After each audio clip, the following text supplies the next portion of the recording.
Pessoal, obrigado aí mais uma vez, todo mundo que está online para o Get hoje.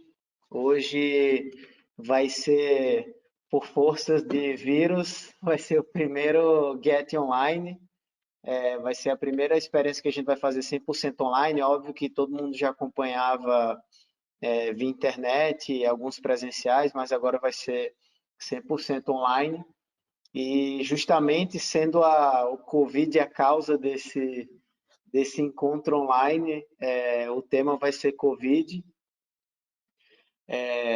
Queria aproveitar esse Get também para anunciar o Oswaldo como mais um novo coordenador do Get. Ele vem nos ajudando aí desde o ano passado, no grupo de estudos, esse ano também. E hoje nós temos aí oficialmente mais um novo coordenador no Get que já vem trazendo aí muito conteúdo para a gente. É uma pessoa que é uma excelente aquisição aí para o grupo, que só vai trazer excelentes contribuições. E para começar, eu queria aproveitar para apresentar o Anderson. O Anderson é médico radiologista, ele tem especialização em radiologia intervencionista e hoje faz fellow com a gente lá na Unifesp, fellow de informática em radiologia. E a gente convidou ele para, no meio dessa crise, falar exatamente sobre a crise com a ótica mais de tecnologia aqui do grupo, né? Falar sobre Covid-19, AI e ética. Então, obrigado, Anderson, pela presença e vamos dar início à nossa reunião de hoje.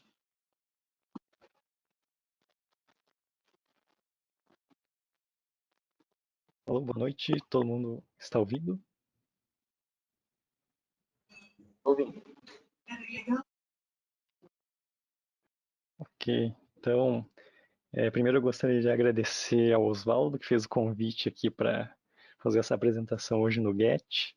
Agradecer ao Igor também, que é um dos orientadores aí do Fellow de Informática.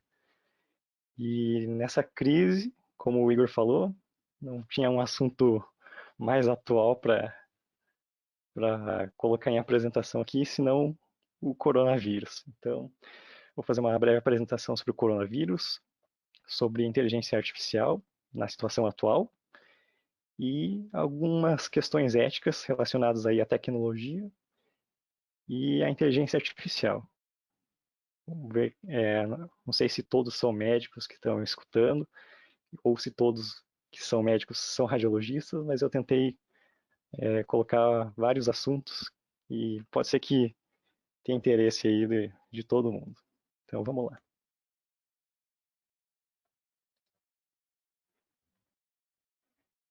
Abordar então primeiro o panorama geral aqui do coronavírus, do Covid, a evolução, a situação global e a situação na economia, né, mundial.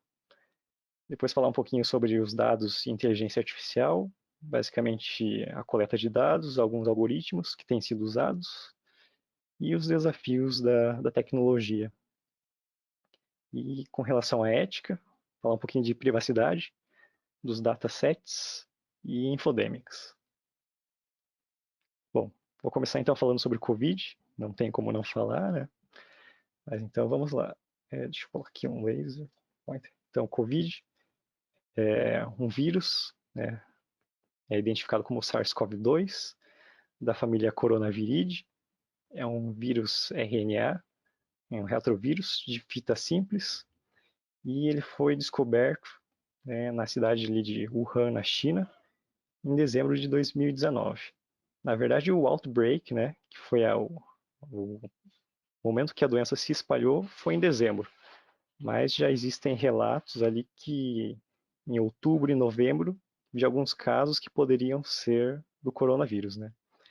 Esse vírus acabou então, digamos, originando no mercado de animais selvagens, principalmente pela proximidade entre os diferentes tipos de animais. Então, se o pessoal procurar depois aí na internet por mercado de animais e coronavírus.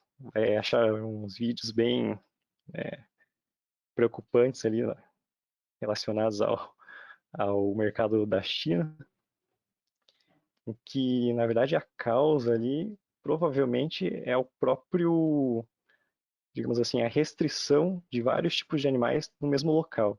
Então, animais que nunca entrariam em contato um com o outro de forma independente, por causa do mercado, eles acabaram, então, se encontrando e diferentes tipos aí de fluidos e tudo mais, sangue dos animais, acabaram por desenvolver esse vírus e, por um azar, né, acabou sendo transmitido para o homem. A identificação desse outbreak em dezembro foi, digamos assim, realizada por um grupo de inteligência artificial do Canadá, que se chama esse Blue Dot. Eu vou comentar ele mais para frente ali na seção de inteligência artificial.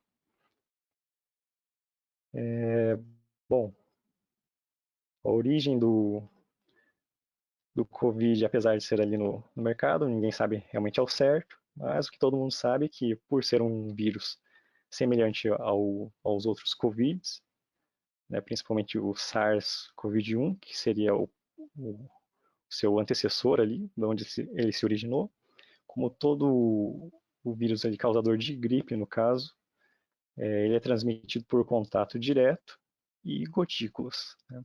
Seu tempo de incubação médio é de 5 dias, aproximadamente, e a maioria dos indivíduos tem sintomas gripais leves, né? Então, febre, tosse, dor no corpo, mas nada demais. É importante que 2 pontos nesse ciclo da doença, que seriam então os transmissores assintomáticos. Então, mesmo quem não tem tosse ou não está apresentando febre, dor, pode estar transmitindo para tanto familiares quanto a população em geral. E isso é um dos fatores aqui de grande importância para o controle da doença, né?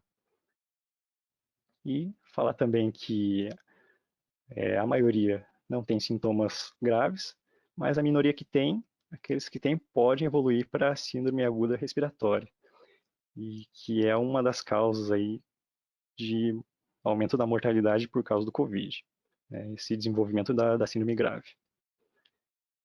Cada pessoa infectada vai transmitir em média para 2,6 pessoas, então vamos pensar assim que cada pessoa infectada pode transmitir para uma pessoa ou para 4 pessoas, até para 4 pessoas, e isso foi se espalhando, como é um vírus novo, foi se espalhando. No dia 11 de março, a OMS declarou pandemia, né? E a partir dessa pandemia, os números tanto de infectados quanto de mortalidade vem aumentando. Esse aqui é um slide do site aqui do Johns Hopkins do dia de hoje, né, mostrando então que está sendo contabilizado cerca de 1.380.000 casos confirmados e, infelizmente, ali, então, 78 mil mortes já confirmadas. Isso da, do que a gente tem de dados, né? Sem considerar aqueles que não conseguiram ir para um hospital ou ficaram em casa. É só o que a gente tem de oficial mesmo. E aqui a gente vê aqui o Brasil com cerca de 12.341 casos e 581 mortes, né? E o panorama geral, então, mostrando que o vírus realmente se espalhou para todos os continentes aí do mundo. Bom, como é um grupo de estudos da SPR, então acho que vale a pena falar um pouquinho de radiologia mesmo. Não sei se todos são médicos radiologistas ali, mas a gente vai passar então alguns slides só para ter um panorama aí geral dos achados com relação à tomografia, né? Então, os achados principais aqui são o padrão em vidro fosco arredondado, principalmente na periferia pulmonar, e geralmente acometendo os 2/3 inferiores, né? Então, terço médio inferior com as lesões em vidro fosco arredondado. Aqui um artigo mostrando a evolução das lesões na tomografia em pacientes que chegaram a ter a pneumonia pelo coronavírus, mas que melhoraram, né? Então, o tempo médio de internamento pelo coronavírus foi de aproximadamente 17 dias, né, variando de 11 a 26 dias. A doença basicamente tem um estágio temporal de 4 estágios, né, e um pico de achados no 10º dia. Tá? Isso aqui não foi considerado pacientes com SARS, tá? Apenas pacientes que evoluíram para pneumonia e depois melhoraram. Então, no estágio 1, que compreendia então de 0 a 4 dias, é caracterizado por opacidades em vidro fosco, em 75% dos casos. O estágio 2, de 5 a 8 dias de evolução. Então, evolução das imagens de vidro fosco para crazy paving, ou lesões em mosaico, em 53%. Estágio 3, de 9 a 13 dias, o crazy paving evoluindo para consolidações, em 90% dos casos. E o estágio 4, que já é estágio de resolução gradual, né? Então as consolidações vão sumindo e você já não vai mais ter achados de crazy paving. Aqui então só para ilustrar, o começo dos casos então com vidro fosco periférico de forma arredondada, evolução para crazy paving, então o vidro fosco mais espessamento intra e inter dos septos intra e interlobulares, e a evolução para pneumonia pelo COVID, com a consolidação e broncograma aéreo. No passar do tempo, então, na evolução, você vai perceber que após a consolidação, ele começa a diminuir tanto o espessamento septal, né, o crazy paving, e acaba por virar, então, bandas subpleurais, né? Essa é a evolução com relação à pneumonia e não o paciente com SARS. Porque o paciente com SARS vai ter o pulmão todo branco, tanto de vidro fosco quanto o crazy paving, e a evolução do SARS para frente não é muito boa. Bom, saindo então um pouquinho ali da radiologia, vou comentar um pouquinho sobre os impactos no sistema de saúde. A gente sabe então que, como qualquer outro tipo de gripe, a higiene é o mais importante, né? Principalmente relacionado aí a precauções de contato, então máscara, o álcool, tudo que está sendo comentado na mídia, principalmente. E aqui o grande problema, que também está sendo bem comentado nas redes sociais, nos jornais, seria a estratégia do distanciamento social, né? Então, apesar da maioria ter sintomas apenas leves e não precisarem de ajuda hospitalar ou ajuda médica, a minoria evolui para um estado da doença que necessita de cuidados intra-hospitalares e cuidados de UTI, né, principalmente com a dispneia e falta de ar. Mesmo essa minoria que evolui para estágio grave, mesmo sendo um número pequeno, esse número pequeno já é o suficiente para extrapolar as vagas hospitalares e as vagas de UTI. Então, aqui a linha representando no gráfico a capacidade do sistema de saúde do país. Então, se essa minoria, todos ficarem doentes em um curto espaço de tempo, nós não vamos ter, então, leitos o suficiente e UTI suficiente para atender todos os pacientes. Ao, ao contrário, se a gente fizer a estratégia do distanciamento social, que seria, então, bloquear a transmissão do vírus, mesmo que uma parte da população se arraste com a doença numa maior faixa de tempo, nós teríamos então o tempo suficiente para conseguir e estrutura suficiente para conseguir conter os pacientes infectados em ambiente hospitalar e UTI. aqui a estratégia do distanciamento social foi bastante aplicada na gripe espanhola, e quem se interessar, tem esse livro aqui bem famoso, do Albert Camus, de 1947, que é A Peste, que vai acabar descrevendo então a situação de lockdown numa cidade ali francesa.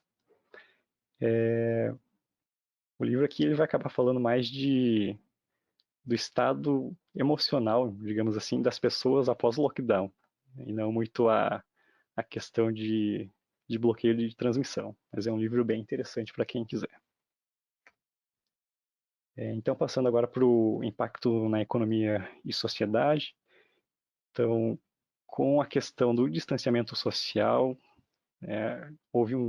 está havendo então um grande choque de produtividade negativa no país, a bolsa caindo, essa incerteza das pessoas em sair de casa, adiando gastos, as empresas tendo que dar férias coletivas ou até mesmo ter que demitir os seus empregados, né? Acaba gerando uma situação bem complexa aqui, não só para o Brasil, mas todos os países afora, né? Então você vai ter aqui um assunto aqui polêmico aqui de quarentena e desemprego, né? Tem que ver até onde a gente pode conter as pessoas de trabalharem fora para poder se sustentar.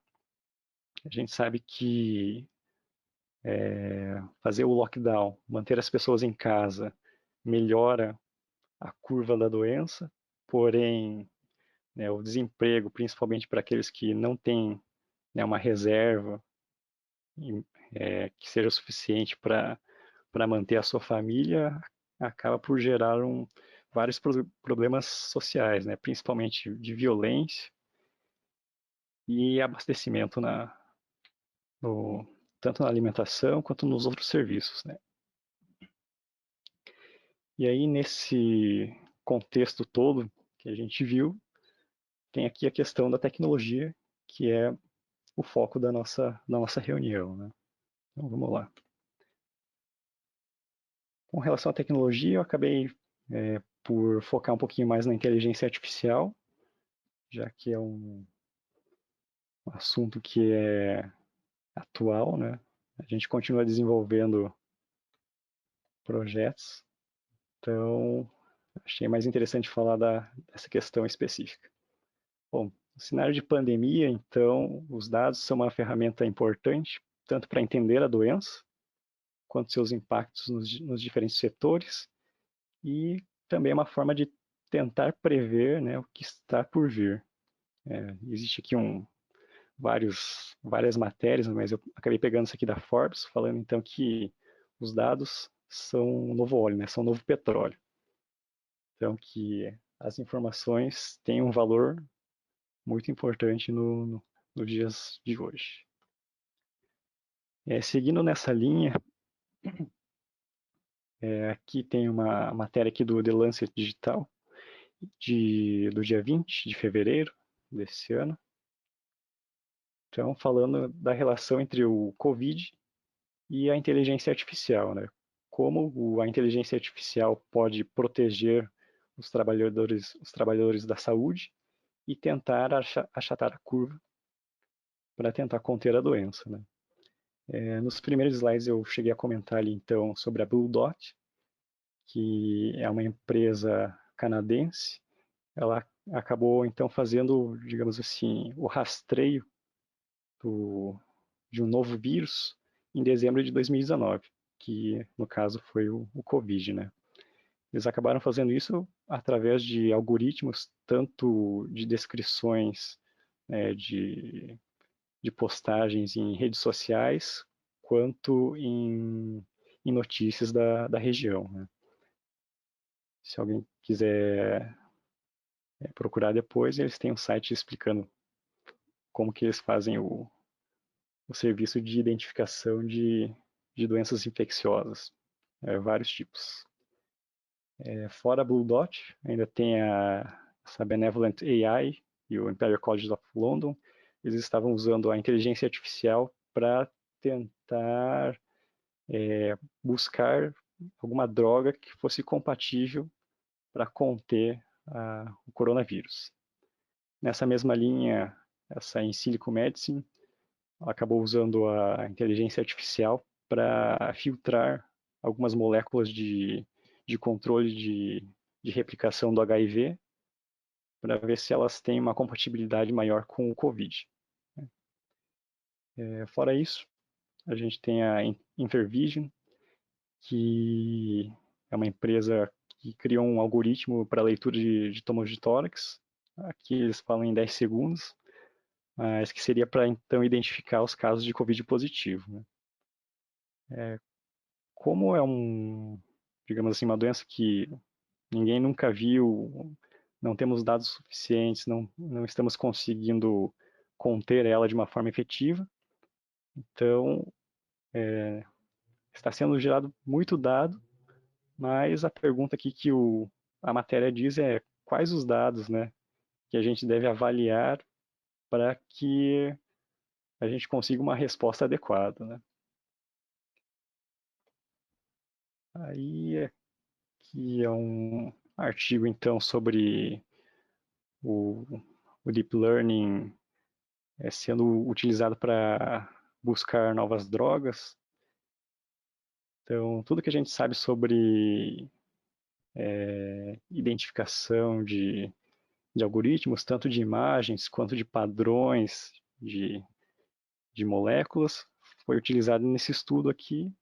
E eles desenvolveram um método utilizando esse DenseNet, que ao invés de usar todos os filtros de uma rede de Convolutional Neural Networks, eles estavam usando aqui em vez de passar só alguns dados para uma camada à frente, eles estavam passando todos os dados e cada camada então usava todos os dados da camada anterior.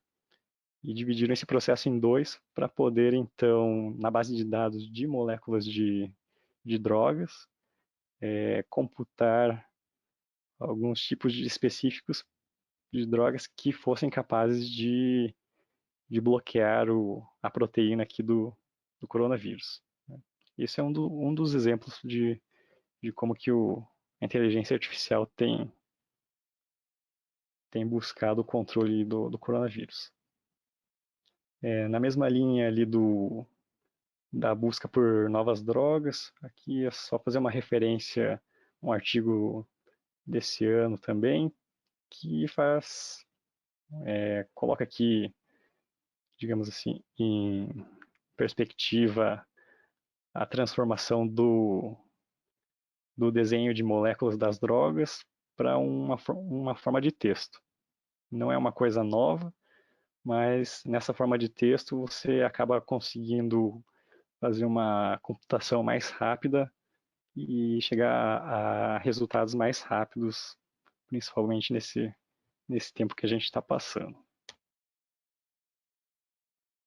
Aqui, fora a utilização da inteligência artificial para busca e desenvolvimento de drogas, aqui é um exemplo de uso da inteligência artificial para identificação de fatores clínicos que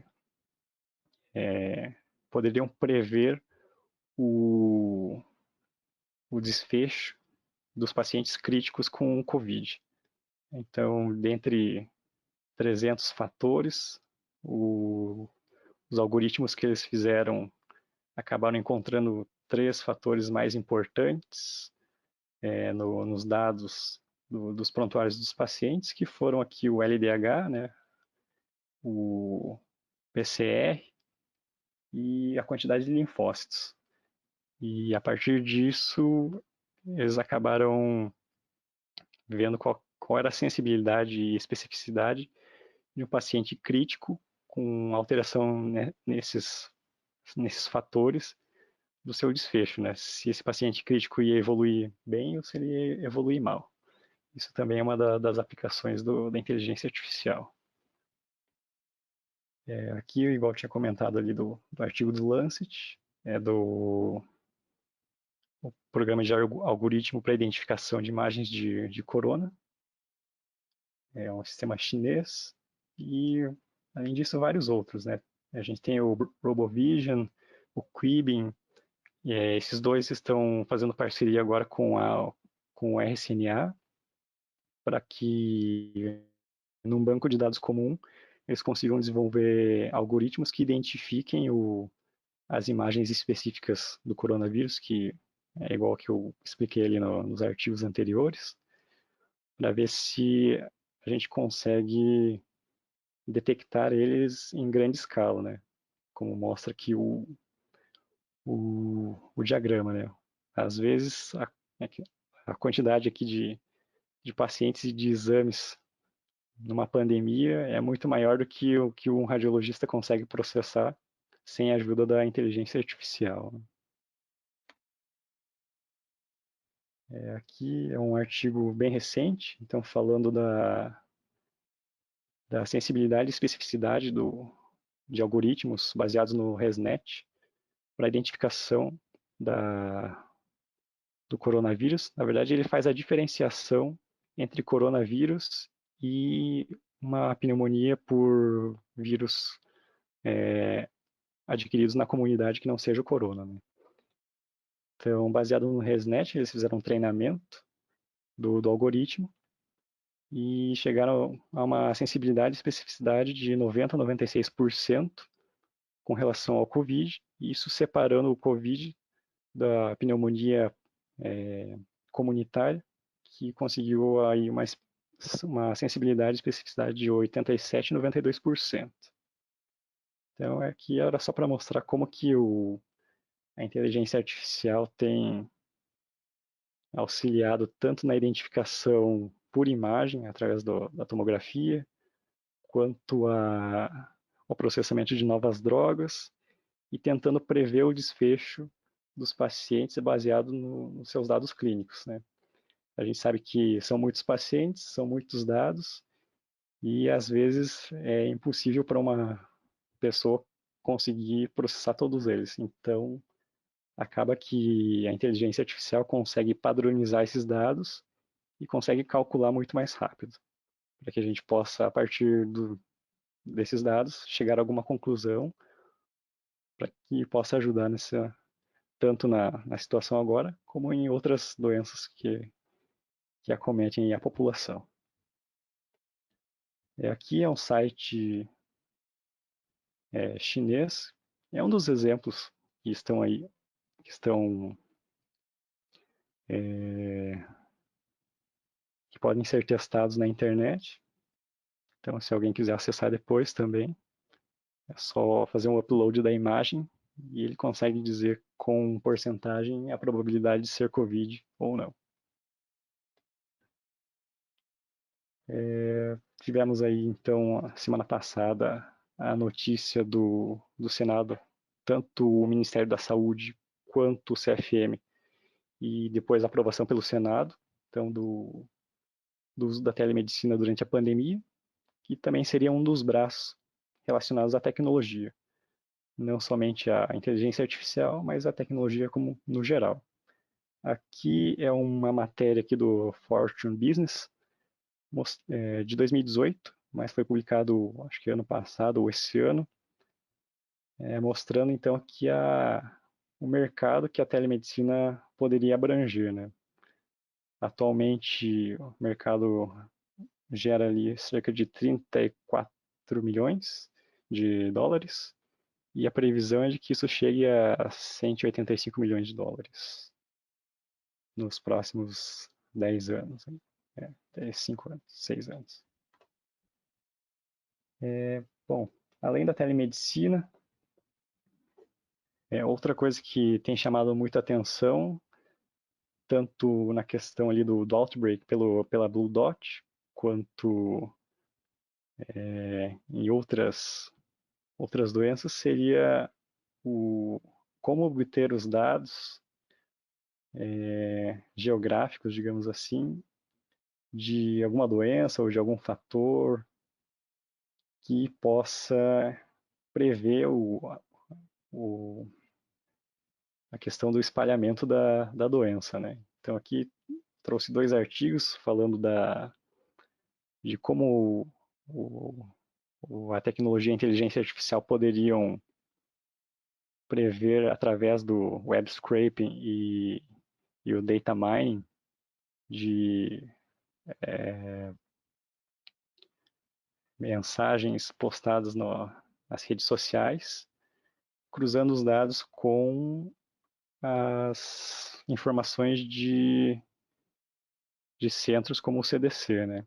Então aqui, né, tem vários exemplos ali, ele faz a triangulação entre os pacientes entre as pessoas que postam os sintomas que elas estão sentindo, ou a referência de um amigo dizendo que o outro está com gripe, e todos esses dados são filtrados por um algoritmo, isso processado junto com dados oficiais de algum órgão confiável, dando então a possibilidade do rastreio da doença e a o seu rastreio, né, e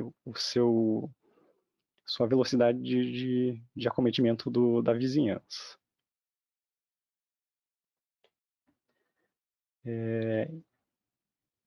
Isso é uma coisa boa, porém, nesse mesmo tempo, começam a aparecer artigos e reportagens, matérias, mostrando o lado que não é muito bom da tecnologia, né? Então, que seria que os aplicativos entrando na vida privada das pessoas, matérias aqui falando sobre o coronavírus infectando a vida e a privacidade, como que a informação tem chegado aos pacientes. Então, o paciente, as pessoas agora estão em casa e uma dos meios de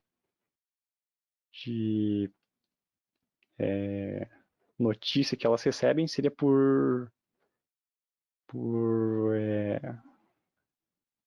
sites sociais, né, como Facebook, Twitter, e isso gera um problema que, embora a informação venha mais rápido, gera o problema da confiança nessa informação. Se a informação é realmente confiável, se ela é uma fake news, tudo isso deve ser considerado para daqui para frente, né? E nessa situação, a gente tem aqui uma matéria aqui da semana passada do Fórum Econômico Fórum Mundial Econômico, falando então de como a gente vai conseguir, né, voltar a privacidade a como era antes da pandemia, né? Então, todos aqueles dados que a gente conseguiu e tudo aquilo que foi postado, todo aquele acesso que a gente está tendo agora, vai conseguir ser mantido em privacidade? O que a gente vai precisar mudar, né? E aí a gente chega aqui no terceiro ponto da apresentação, que seria a ética. Aqui o assunto vai ficar um pouquinho mais pesado, mas vamos lá. Eu peguei aqui 3 artigos, na verdade, para explicar o que as sociedades aqui de radiologia têm falado sobre a ética e a utilização das imagens, ou da inteligência artificial, né? Esse artigo aqui é do ano passado, o conteúdo dele é um conteúdo mais antigo que 2019, então até pode ser um viés que eles comentam, inclusive no próprio artigo, mas o que esse artigo fala? Então, que a intenção aqui do uso da inteligência artificial nas imagens ou nos dados médicos devem promover o bem-estar, minimizar os danos, né, transparência e responsabilidade. Acho que esses 2 fatores aqui todo mundo acho que concorda, né? Mas aqui ele coloca alguns pontos que são bem mais, assim, digamos, não novos, mas que devem ser pensados de uma forma diferente, né? Que seriam aqui, então, garantir que tanto os benefícios quanto aqui eu vou substituir harms por responsabilidade, tanto os benefícios e responsabilidades sejam distribuídas entre todos os stakeholders, né? de uma maneira justa. Então, não é só o médico que deve ser responsável, não é só o paciente que vai ser responsável e não vai ser só a empresa que está desenvolvendo o algoritmo, ou seja lá qual for o seu nicho, né? Todos têm que receber tantos benefícios quanto as responsabilidades, né? Aqui ele comenta a questão do quão confiável é o dado. Então, as pessoas, quem está desenvolvendo os produtos, deve entender o quão completos são os seus produtos, quão detalhados são os seus dados, quais são os fatores que levaram ao desenvolvimento, né, e se esses valores representam a realidade, e quais são os possíveis erros que o seu produto ou a sua ideia pode ter de errado. Outro ponto que ele chega a comentar no artigo, então, seria informar os pacientes do armazenamento e uso de dados. Então, o paciente deve saber para onde que está indo o exame dele, se ele vai ficar guardado, se ele vai para outro lugar, né? O paciente tem que estar ciente. Ele chega aqui a comentar, então, como a gente vai documentar esses dados, quais os processos podem ser utilizados, quais os possíveis erros, quais serão os impactos assim que esse produto for ao público e como evitar. Aqui faz uma referência, então, ao ponto de que, na questão do Supervised Learning, então, todo processo que envolver alguma pessoa, né, pode ter o erro por causa dessa pessoa. Então, que ele aponta aqui uma ideia, então, de o que a pessoa acredita, ela pode acabar influenciando em como o modelo, né, de inteligência artificial vai atuar sobre o dado que ela estiver processando, né? E aqui, então, ele faz uma nova referência à responsabilidade que coloca, então, os desenvolvedores de inteligência artificial no mesmo patamar aqui dos médicos, né? Então, o do not harm deve prevalecer para todos, né? Não só as pessoas que são da área da saúde. Nessa mesma linha, vou comentar aqui outro artigo. Na verdade, ele é só uma ideia de um checklist para desenvolvimento de produtos ou de ideias aqui para inteligência artificial. E, na verdade, ele acaba colocando o modelo como se fosse um artigo científico médico. Então, para você desenvolver alguma coisa com inteligência artificial, você tem que descrever um método, descrever de onde você pegou os dados, dizer como que você processou esses dados, dizer como que foi identificado o ground truth. Então, tudo isso para tentar reduzir ao máximo o viés de criar alguma coisa que seja fora da realidade. E aí, por último, o terceiro artigo aqui de ética é falando então sobre o uso e o compartilhamento de imagens. Aqui o artigo começa falando então sobre um projeto dos Estados Unidos chamado Project Nightingale, em que, na verdade, digamos assim, foi descoberto ou foi feita uma matéria em que uma rede de hospitais, que seria esse Missouri Ascension, ele estava vendendo ou distribuindo imagens ou conteúdo médico, tanto dados de prontuário quanto imagens, para Google, né?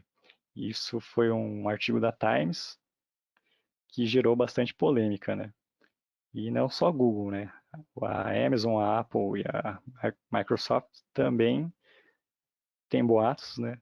Não está nada confirmado nesse artigo, mas eles fazem referência de que essas grandes empresas também têm acesso a informações que seriam sigilosas para desenvolvimento de inteligência artificial, né?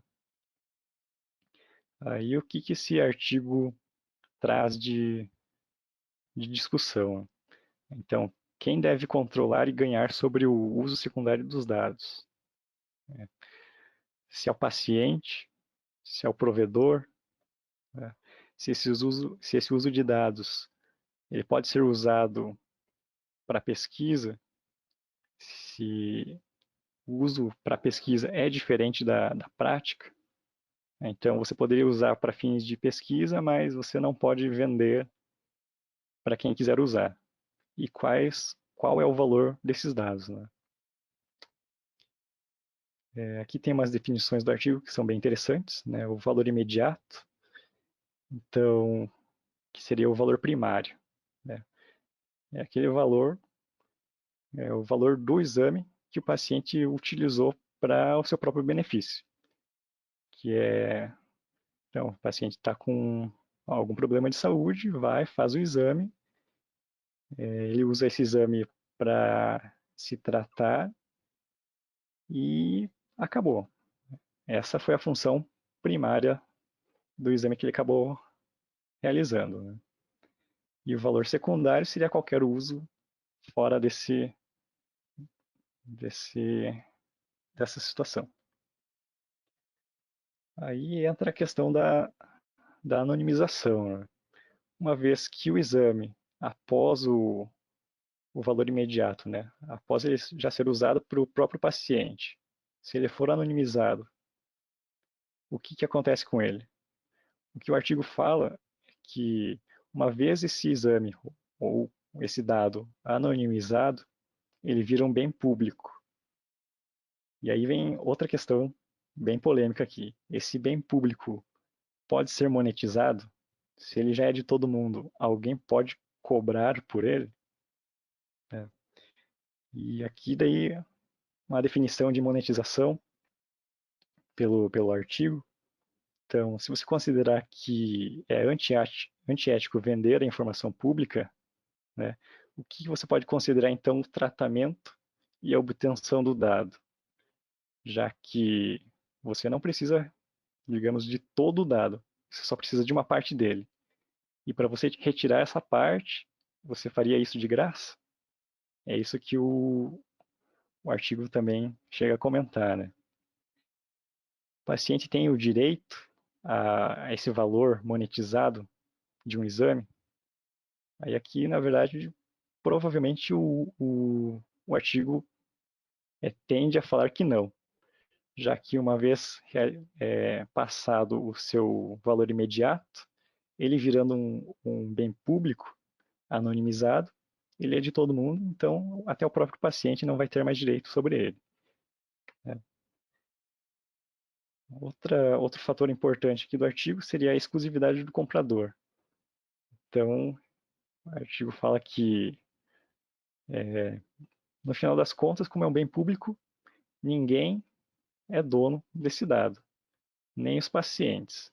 Então, a pessoa que está interessada nesses dados pode ficar com esses dados só para ela, né?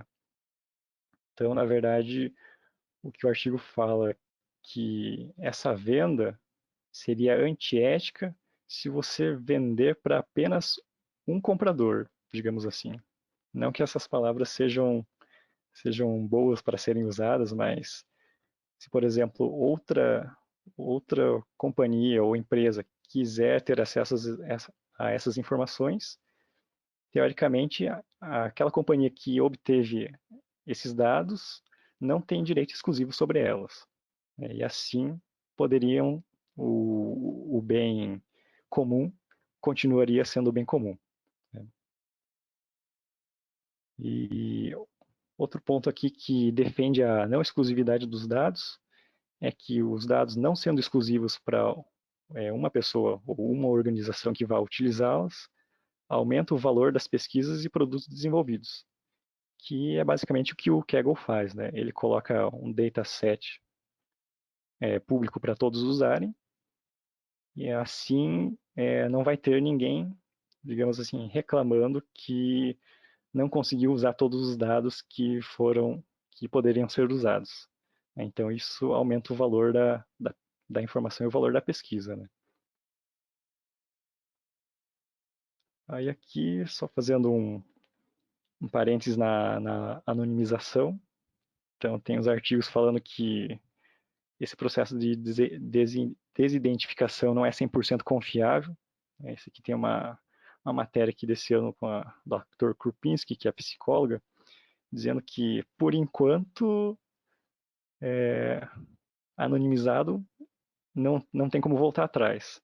Mas, com o avanço da tecnologia, pode ser que isso consiga ser revertido e pode ser que volte a ser um problema, né? Mas isso a gente vai ter que desenvolver, né? Principalmente, então, para evitar que mais para frente esses processos de desidentificação sejam possíveis. Aqui o artigo principal ele acaba recomendando então utilizar diferentes processos e níveis de desidentificação. Então, é tentar dificultar ao máximo a obtenção dos dados, digamos assim, os originais de qualquer forma. E assim como outro artigo, ele acaba fazendo referência também ao consentimento informado. Então, o paciente, mesmo que o exame, após sua função primária, né, seja anonimizado, virou um bem público, pode, na questão de ser utilizado como dados para uma pesquisa ou desenvolvimento de algum produto de inteligência artificial, o paciente deve estar sabendo disso e, se tiver um consentimento informado, é melhor. E faz aqui referência novamente à responsabilidade de todos que estão na cadeia do desenvolvimento aí da inteligência artificial. Tanto a pessoa que vai registrar, quanto a pessoa que vai fazer a filtragem, todos estão no mesmo nível de responsabilidade, né? Aqui é só o, os pontos principais que o artigo fala.